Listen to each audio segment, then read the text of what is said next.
আসসালামু আলাইকুম। কেমন আছেন সবাই? আশা করি সবাই ভালো আছেন। আমিও আল্লাহর রহমতে ভালো আছি। আজকে ছাদে উঠলাম সকালবেলা রোদ পোহাতে। বাবাও চলে এসেছে গাছ থেকে লাউ কাটবে তার জন্য।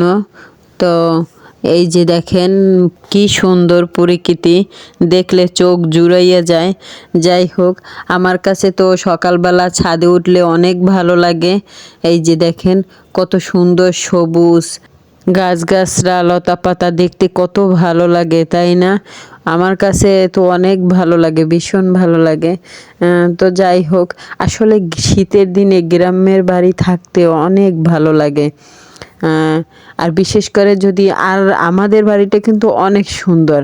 আমি অনেক বাড়ি গেছি গ্রামের বাড়ি, কিন্তু দেখতে মোটেও ভালো লাগে না বা কেমন জানি। কিন্তু আমাদের বাড়ির পরিবেশটা অনেক সুন্দর, অনেক বড় বাড়ি। হ্যাঁ, 20-25টা ঘর, তারপর প্রত্যেকটাই ঘর বেশিরভাগই বিল্ডিং, আমাদের বড় বড় একটা বিল্ডিং। যাই হোক, মানে অনেক ভালো লাগে আমাদের বাড়ির ভিতরে, মানুষজনও কিন্তু অনেক বেশি। আর আজকে বাসায় চলে যাব বরিশাল।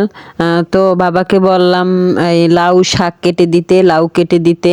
এই শাক আজকে বাসায় রান্না করব, মানে বাড়িতে রান্না করব, আর লাউ আমরা বাসায় নিয়ে যাব বরিশালে। আর আমার মেয়ে, আমার হাজবেন্ড লাউ শাক এগুলো পছন্দ করে। আমরা বেশি শাক সবজি খাই।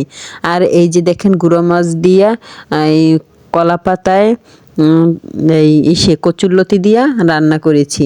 আর এইটা তো আমার কাছে ভীষণ পছন্দ।